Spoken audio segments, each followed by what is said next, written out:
ឯកឧត្តមសុនឆៃអញ្ជើញដឹកនាំកិច្ចប្រជុំយុទ្ធសាស្ត្ររាជធានីភ្នំពេញនិងចុះសួរសុខទុក្ខសកម្មជនដល់មូលដ្ឋាន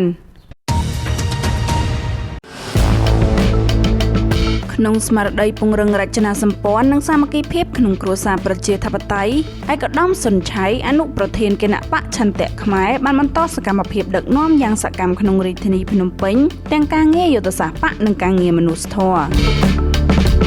សកម្មភាពសំខាន់ដែលសម្រេចបានរួមមាននៅថ្ងៃទី3ខែឧសភាឆ្នាំ2026នៅទីស្នាក់ការគណៈបករាជធានីភ្នំពេញឯកឧត្តមសុនឆៃអមដោយឯកឧត្តមជេបកំអៀងនិងលោកញឹមវីរៈបានដឹកនាំកិច្ចប្រជុំប្រចាំខែជាមួយតំណាងបកមកពីខណ្ឌទាំង14អង្គប្រជុំបានផ្ដោតសំខាន់លើការវិតម្លៃលទ្ធផលការងារខែមេសានិងពិភាក្សាយ៉ាងស៊ីជម្រៅលើការត្រៀមបេក្ខជនចូលឈ្មោះបោះឆ្នោតឃុំសង្កាត់ឆ្នាំ2027ឲ្យបានគ្រប់ជ្រុងជ្រោយ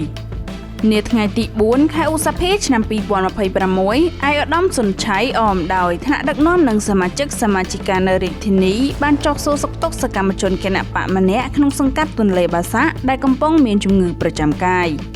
ក្នុងឱកាសនោះលោកបាននាំយកថវិកាមួយចំនួនជួយឧបត្ថម្ភដល់គាត់ដើម្បីសម្រាលបន្ទុកក្នុងការព្យាបាលជំងឺនិងបង្ហាញពីស្មារតីរួមសុខទុក្ខជាមួយសមាជិកបកនៅតាមមូលដ្ឋាន